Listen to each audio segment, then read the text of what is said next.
नमस्कार फ्रेंड्स, मैं केतुल त्रिवेदी आप सबका एक्सप्लोरिंग एजेंट में हार्दिक स्वागत करता हूँ। आज हम हैं गुजरात राज्य के बनासकांठा डिस्ट्रिक्ट के पवित्र यात्रा धाम अंबाजी धाम में। तो आज हम आपको अंबाजी के दर्शन करवाएंगे। मेरे ठीक पीछे है अंबाजी माँ का टेम्पल, तो हम अभी वहीं भी दर्शन करने जाएंगे। तो स्टार्ट करते हैं आज का वीडियो।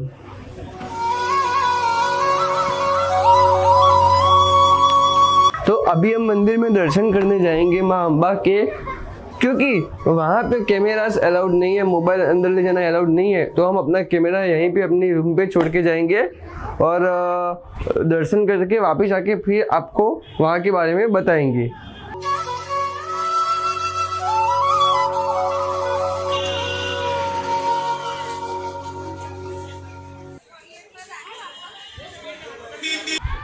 तो मित्रों, अभी हम मंदिर में जाके दर्शन करके वापस आए।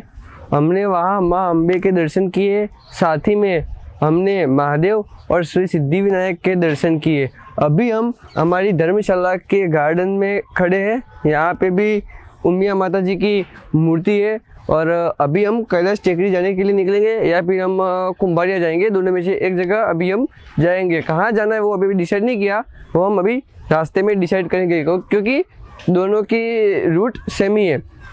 मैं आपको ये भी बता दूं कि मंदिर में एक बड़ा सा चौक है जिसको चाचर चौक कहते हैं। आपने कई गरबे में चाचर चौक का उल्लेख सुना होगा। चाचर चौक में अभी हम नहीं जा सकते, कोरोना के वजह से हमको रेलिंग के साथ साथ ही चलना पड़ता है। लेकिन आंसू की जो नवरात्रि आती है उसमें यहाँ भव्य गरबा और उत्सव का आयोजन होता है। तो चलिए फिर कैलाश टेकरी चलते हैं। और हाँ, एक बात और, मंदिर के प्रांगण में आपको मंदिर के आजू बाजू में जो चौक है उसमें आपको कई सारी शॉप्स मिल जाएंगी। अगर आपको प्रसादी या फूल या चुंदरी ऐसा कुछ लेना है या फिर अपने लिए कुछ ज्वेलरी या कटलरी या फिर बच्चों के लिए खिलौना, सबकी शॉप्स आपको मंदिर में मिल जाएगी। तो चलिए बढ़ते हैं हमारी आगे की जर्नी की तरफ।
तो जैसे कि हम सब जानते हैं कि कैलाश पर्वत जो है वो शिव जी का निवास स्थान है, तो वैसे ही अंबाजी में स्थित ये कैलाश टेकरी में हमने भगवान शिव के दर्शन किए।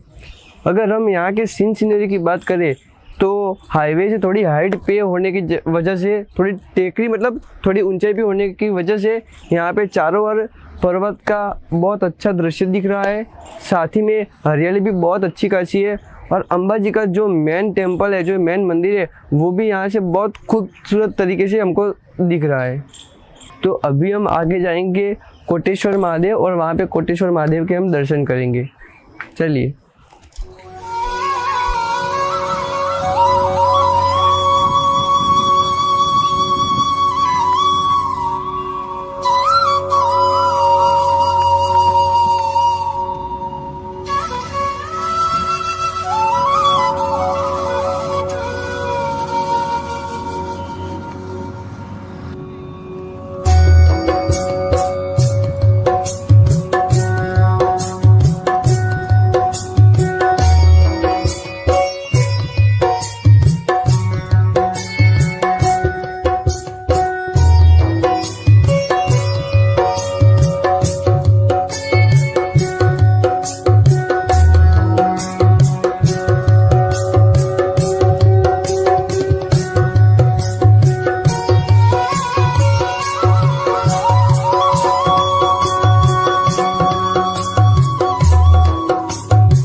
समस्त भक्तजनानां जीवने सरस्वती कृपा प्राप्त्यर्थे सरस्वती देवीनां सायं पूजनार्चनं च करिष्ये तन्मे मनः शिवं भवतु। अग्रतुण्डा महाकाय सूर्यकोटि समप्रभः। ॐ ह्रीं सरस्वती देव्यै नमो नमः। ध्यायामि चिन्तयामि अनगन्धम्।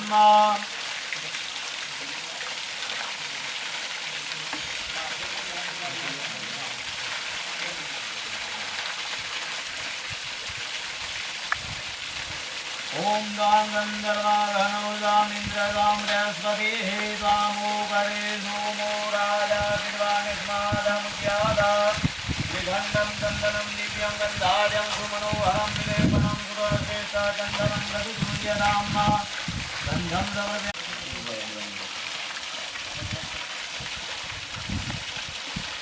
व्रजवाल्यनमैति सम्पूज्य ज्वालामालिन्ये नमो नमः। रत्नेश्वर्यै नमो नमः। बोलो सरस्वती मात की जय।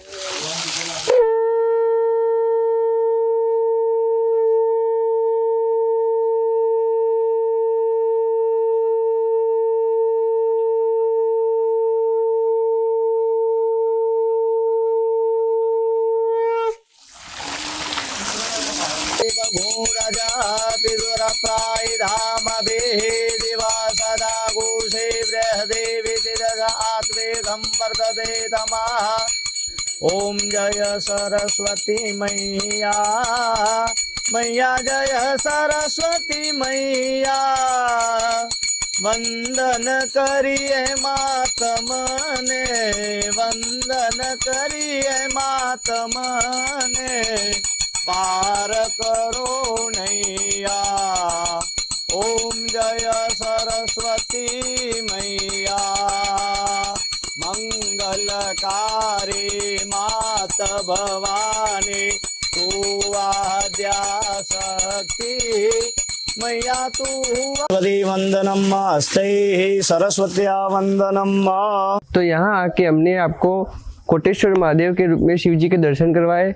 साथ ही में कोटेश्वर महादेव के साथ ही में आपको यहाँ पे ब्रह्मा जी और विष्णु जी के दर्शन होते हैं। और हमारा नसीबात अच्छा था कि हमको आज सरस्वती माँ की आरती का लाभ मिला। और तो अभी हमारे साथ इस जगह के पुजारी श्री है विष्णु भाई, तो उनसे हम बात करते हैं और इस स्थान की महत्वता के बारे में जानते हैं। मृत्युंजय महादेव त्राहि मां शरणागत जन्म मृत्यु जरा व्याधि पीड़ितम कर्म बंधने। અહીંના ઇતિહાસ વિશે એવું કહેવાય છે કે આ સ્વયંભૂ જે અંબાજીથી 6 કિલોમીટરની પૈકી ઉપર કોટેશ્વર ગામની અંદર ભગવાન કોટેશ્વર મહાદેવનું મંદિર આવેલું છે। કોટેશ્વર કોટી દેવતાઓના ઈશ્વર ઇતિ કોટેશ્વર। તો આ કોટેશ્વર મહાદેવનું મંદિર અતિ પ્રાચીન અને સ્વયંભૂ મહાદેવનું મંદિર છે। અને તે સરસ્વતીનું ઉદ્ગમ સ્થાન જેને કહેવાય, જેને સિદ્ધ કરવામાં આવ્યું છે શાસ્ત્રોની અંદર પણ જેનો ઉલ્લેખ કરવામાં આવ્યો છે કે ગુજરાતની અંદર જે સરસ્વતીનું ઉદ્ગમ સ્થાન અંબાજીની અરવલ્લીની ગિરિમાળાઓની અંદર મા ભગવતી જગદંબાના અંબાજીથી કોટેશ્વર મહાદેવનું મંદિર 6 કિલોમીટરની दूरी ઉપર એનું ઉદ્ગમ સ્થાન જે સરસ્વતી સ્વયં જેને વિજ્ઞાન ગાથાએ પણ સિદ્ધ કરી બતાવ્યું કે અહીંયા સરસ્વતીનું ઉદ્ગમ સ્થાન છે। તો જે આદિ અનાદિથી જે જળ પ્રવાહિત થઈ રહ્યું છે, તો અહીં અંબાજી માતા દેવસ્થાન ટ્રસ્ટની અંદર આ જ્યારે કોટેશ્વર મહાદેવને હસ્તક લેવામાં આવ્યું ત્યારથી આ સરસ્વતીનો મહિમા વધે, કોટેશ્વર મહાદેવનો મહિમા પ્રચાર પ્રસાર વધે, એના માટે અંબાજી માતા દેવસ્થાન ટ્રસ્ટ દ્વારા અથાગ પ્રયત્નો કરવામાં આવી રહ્યા છે। धन्यवाद जी। हर महादेव। हर महादेव।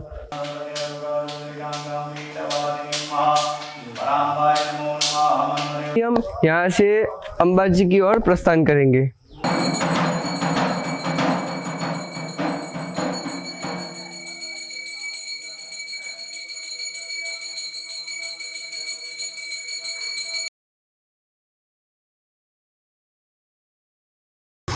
जय श्री अम्बे।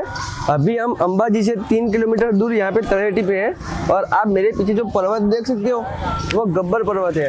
तो अभी हम उसकी यात्रा प्रारंभ करेंगे और आपको भी माँ अम्बा के दर्शन करवाएंगे। तो आइए मेरे साथ।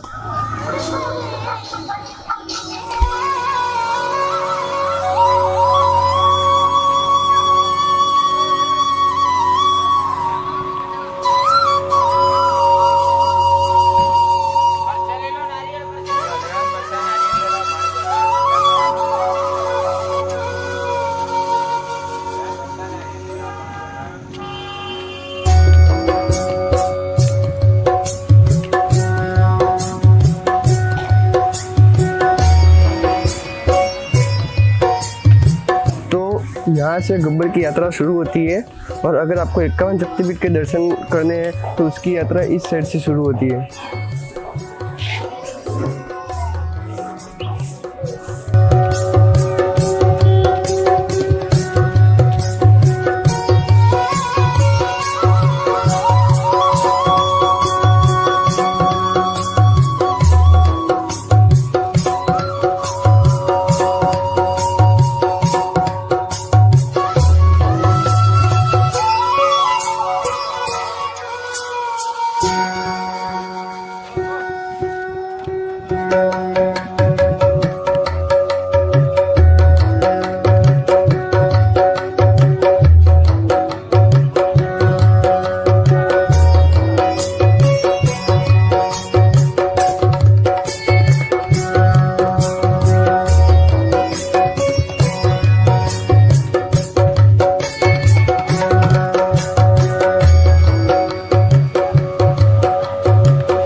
तो गब्बर पर्वत पे टोटल 999 स्टेप्स है, उसमें से हमने 410 स्टेप्स कंप्लीट कर दिए हैं।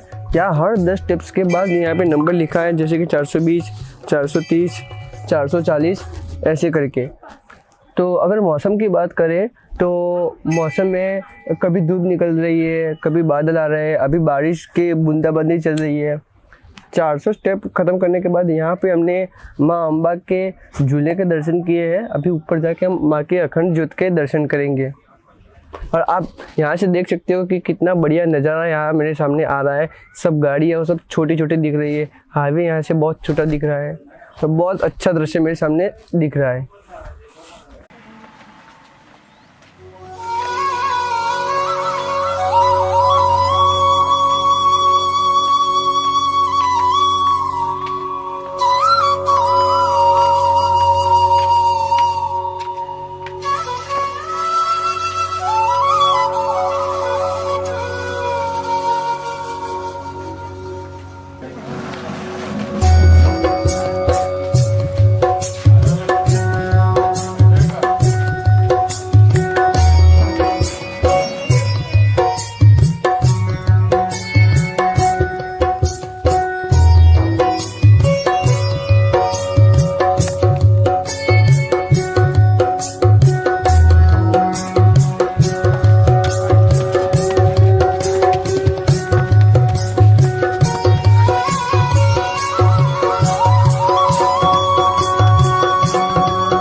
माँ अम्बा के अखंड ज्योत के रूप में दर्शन किए। मैं आपको एक बात बताना चाहता हूँ कि ये जो गब्बर पर्वत की अखंड ज्योत है और हमने जो कल मंदिर के अंदर दर्शन किए थे, वो दोनों की ज्योत लीनियर में है, मतलब वो दोनों के बीच में और कोई अवरोध नहीं है, वो सीधी ज्योत है। अगर कोई श्रद्धालु या यात्री 999 स्टेप्स चढ़कर नहीं आना चाहता तो उनके लिए यहाँ पे रोपवे की सुविधा भी उपलब्ध है, जिसका चार्ज आने जाने का 140 रुपये है। अगर आप अंबाजी से गब्बर आना चाहते हो या फिर गब्बर से अंबाजी जाना चाहते हो तो उसके लिए शटल रिक्शा या जीप्स ऐसे चलती है, जिसका चार्ज पर पर्सन वन साइड का 10 रुपये है। तो अभी हम माँ अम्बा के अखंड ज्योत के दर्शन करके गब्बर से नीचे आ गए हैं और अभी हम हैं गब्बर के पीछे वाले रोड पे। अभी जब हमने गब्बर की यात्रा स्टार्ट की तो हमने आपको दो रास्ते दिखाए थे, एक तो था जो गब्बर की ओर जाता था और दूसरा था जो 51 शक्तिपीठ की ओर जाता था। अब मैं आपको एक स्टोरी सुनाता हूँ। दक्ष प्रजापति ने अपने घर पर यज्ञ रखा था, यज्ञ का आयोजन किया था। उसमें भगवान शिव और माँ सती को आमंत्रण नहीं दिया था, फिर भी माँ सती उनके यज्ञ में बिना आमंत्रण गई और तभी दक्ष प्रजापति ने उनका अपमान किया। तो माँ सती ने अपना पूरा शरीर यज्ञ कुंड में समा दिया और उनके शरीर के 51 भाग हुए जो धरती के अलग अलग जगह पे जाके गिरे, जिसको आज हम 51 शक्तिपीठ के नाम से जानते हैं। तो और अलग अलग जगह जैसे कि पाकिस्तान, श्रीलंका, बांग्लादेश, अलग अलग जगह पे 51 शक्तिपीठ है। आप अंबाजी में गब्बर के आजू बाजू परिक्रमा करके टोटल 1800 स्टेप्स की ये यात्रा है, 51 शक्तिपीठ के यहाँ पे दर्शन कर सकते हो और साथ में इंफॉर्मेशन भी आपको मिलेगी कि ये कहाँ का है। जैसे कि आप ये बोर्ड पे देख सकते हो कि कामाख्या देवी आसाम, फिर इंगराज माता पाकिस्तान, ऐसे आप इंफॉर्मेशन कलेक्ट कर सकते हो। माँ कामाख्या देवी टेम्पल।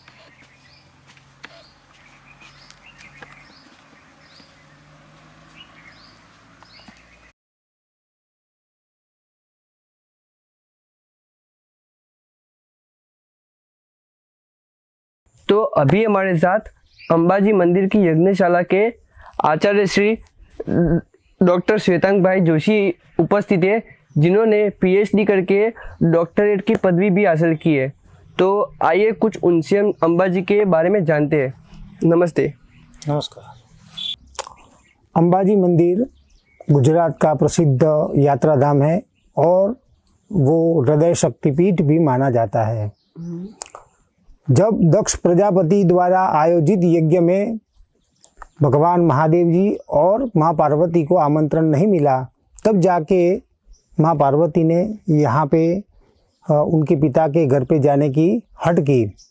तो स्त्री हट के आगे भगवान शिव जी झुक गए और माँ पार्वती वहाँ पे उनके पिताजी के वहाँ पे पहुँची। लेकिन वहाँ पे पहुँचने के बाद भी भगवान महादेव जी, उनके पति भगवान महादेव जी का स्थान न देख के वो बहुत ही व्यथित हो गई।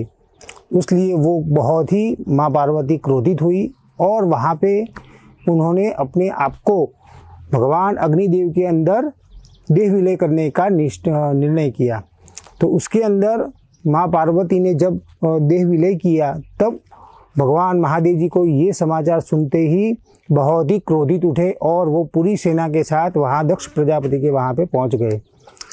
तो वहाँ पे पहुँचने के बाद भगवान महादेव ने माँ पार्वती का शरीर लिया हाथ में और तांडव नृत्य करने लगे और बहुत ही क्रोधित होने लगे। तो उसकी वजह से भगवान विष्णु नारायण ने अपने सुदर्शन चक्र के द्वारा माँ पार्वती के शरीर के 51 टुकड़े किए और जो 51 टुकड़े बने, जो सभी अंगों के अलग अलग प्रकार के थे, तो वो 51 शरीर के अंग सभी जगह पे स्थित हुए, यानी कि पृथ्वी पे पड़े। तो वहाँ पे जहाँ जहाँ पे माँ पार्वती के वो जो टुकड़े पड़े, वहाँ पे भगवती की शक्तिपीठ उत्पन्न हुई और इस तरह से ये शक्तिपीठों का निर्माण हुआ। इस तरह से माँ पार्वती के देह से 51 शक्तिपीठ बने और ऐसा माना भी जाता है कि जहाँ जहाँ पे भी ये शक्तिपीठ है वहाँ शिव और भैरव वहाँ पे मौजूद रहते हैं और उनका भी वहाँ पे स्थान होता है। तो शास्त्रों के अनुसार यहाँ पे अंबाजी के अंदर माँ पार्वती का हृदय यहाँ पे विराजमान है। हृदय का जो भाग था वो यहाँ पे अंबाजी में गिरा है, ऐसा हम शास्त्र के आधार से हम मानते हैं। और यहाँ पे दिन पर्यंत, वर्ष पर्यंत बहुत सारे भक्त यहाँ पे आते हैं, लाखों करोड़ों की संख्या में यहाँ पे आते हैं और अपनी मनोकामना पूर्ण करते हैं। और ऐसा यहाँ पे माना भी जाता है कि यहाँ के दाता स्टेट के जो महाराणा थे वो भगवती जगदम्बा के परम उपासक थे और उनका पूरा राजी परिवार भी माँ जगदम्बा की बहुत ही अनन्य सेवा भक्ति करते हैं। और हर साल आश्विन मास की जो महाअष्टमी आती है वहाँ पे अंबाजी मंदिर के अंदर यज्ञशाला में वो भी महायज्ञ उनके द्वारा आयोजित किया जाता है। तो इस तरह से सभी भक्तों का भी कल्याण हो और सभी की मनोकामना पूर्ण हो, उस हेतु से यहाँ के जो राजवी परिवार है उनके द्वारा ये यज्ञ किया जाता है। तो यहाँ पे काफ़ी लोग आते होंगे ना? कितुल जी, आपने प्रश्न बहुत अच्छा किया। वैसे तो माँ को मिलने की कोई कारण नहीं होता है, फिर भी यहाँ पे जो भी भक्त आते हैं वो कुछ ना कुछ अपनी जो भी मनोकामना है, इच्छाएं है या कोई समस्या है वो सब लेके यहाँ पे जगदम्बा के चरणों में आते हैं। उनकी जो भी व्यथा है वो भगवती के आगे वो सुनाते हैं माँ को, और माँ अनन्य प्रेम रख के उनकी सभी मनोकामना भी परिपूर्ण करती है। यहाँ पे ऐसे तो हर मास की जो पूर्णिमा आती है वहाँ पे बहुत सारी भीड़ रहती है, लेकिन पूरे साल में यहाँ पे भादरवी का मेला लगता है। भाद्रपद मास में जो पूर्णिमा आती है वो सबसे बड़ी मानी जाती है, क्योंकि वो नवरात्रि के पहले आती है। आश्विन मास की जो नवरात्रि होती है उसके पहले आती है। तो यहाँ पे सबसे बड़ा मेला लगता है अंबाजी में, और करीबन 30 लाख के ऊपर पब्लिक आती है। और वो भी ऐसी है कि वो सब पैदल चल के आते हैं, पैदल आते हैं, यानी कि पद यात्रा करके सब यहाँ पे पहुँचते हैं और माँ जगदम्बा के सब आशीर्वाद लेते हैं और सबकी मनोकामना भी पूर्ण हो उस भाव से वो माता जी का दर्शन करते हैं। उसके बाद ऐसा होता है कि जब नवरात्रि आने वाली हो तो उसके पहले ये सब लोग पैदल आते हैं माँ जगदम्बा के यहाँ पे, और माँ जगदम्बा को वो आमंत्रित करते हैं कि माँ आप नवरात्रि में हमारे वहाँ पे पधारे। तो इस भाव से भी यहाँ पे बहुत बड़ा मेला लगता है और ये भाव सभी भक्तों में देखने को भी मिलता है।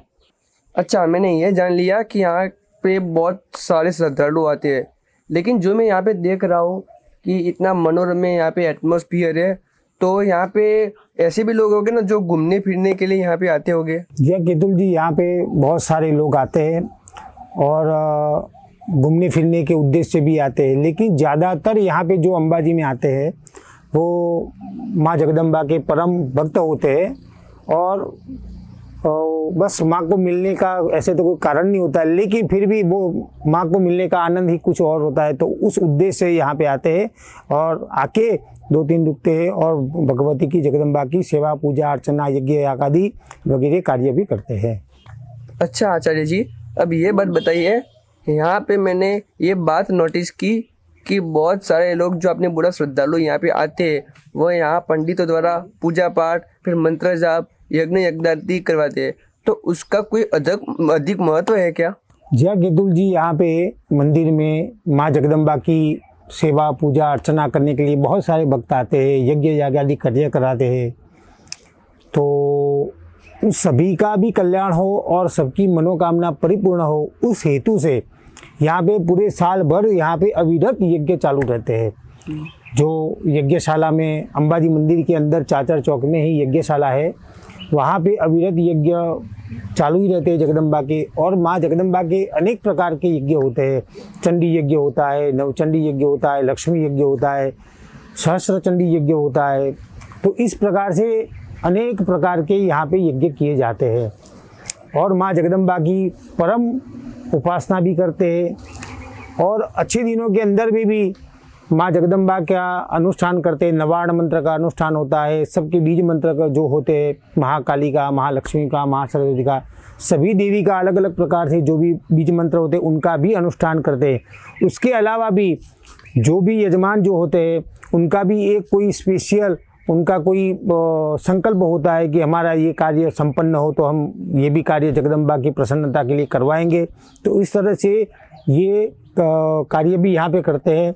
सबका जो भी कोई मानसिक संकल्प होता है उसके अनुसंधान में भी यहाँ पे यज्ञ कार्य किए जाते हैं। तो कल मैं अम्बा जी के जो मुख्य मंदिर में दर्शन करने गया था, तो वहाँ मैंने देखा कि माता जी की कोई मूर्ति नहीं है। ऐसा क्यों? अब केतुल जी, उसमें ऐसा है कि 3 प्रकार की शक्तियाँ होती है, यंत्रमय शक्ति, मंत्रमय शक्ति और तंत्रमय शक्ति। तो जो महाविद्या होती है वहाँ पे तंत्रमय शक्ति की पूजा की जाती है और जो निराकार स्वरूप है उनका मंत्रमय शक्ति से पूजन अर्चन किया जाता है।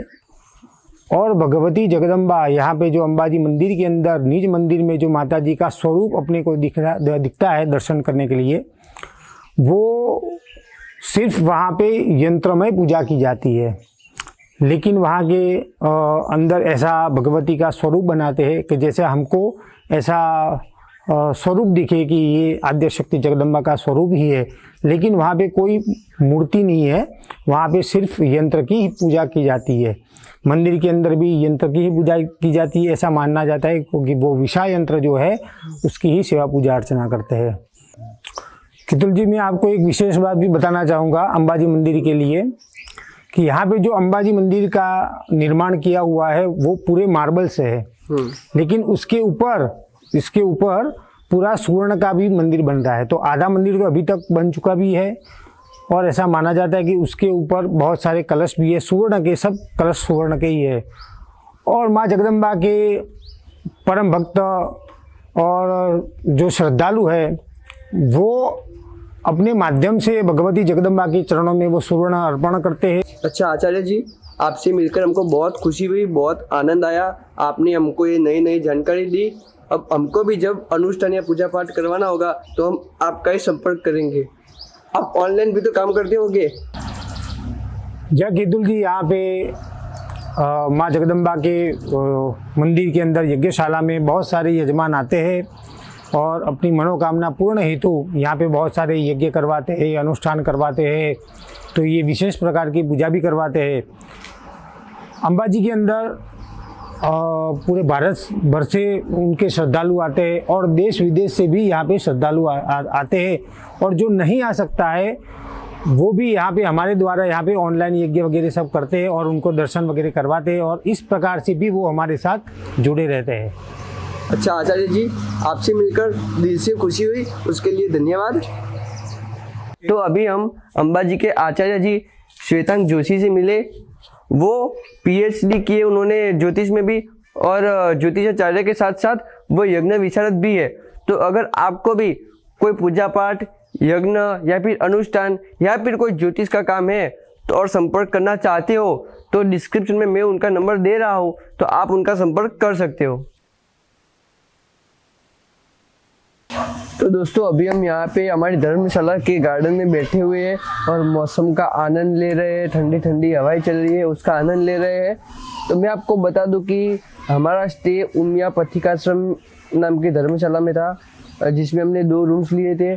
जो नॉर्मल रूम थी जिसमें AC नहीं था, उसका चार्ज था 250 रुपीज़ डबल ऑक्यूपेंसी में।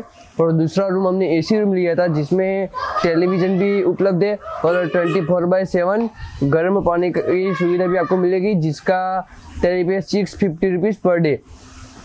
तो अगर आप अम्बाजी आना चाहते हैं तो मैं बता दूं कि आप बाय रोड तो आ सकते हो, साथ ही में अम्बाजी में बस स्टेशन है तो आप बस के थ्रू भी आ सकते हो।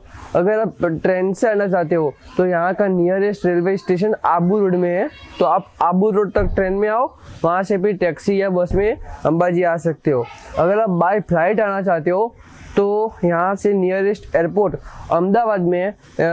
जो अहमदाबाद और अम्बाजी का डिस्टेंस है वो 250 किलोमीटर के आसपास है। आज के वीडियो को हम यही समाप्त करेंगे। मिलेंगे जल्दी नए वीडियो के साथ, तब तक के लिए बाय बाय।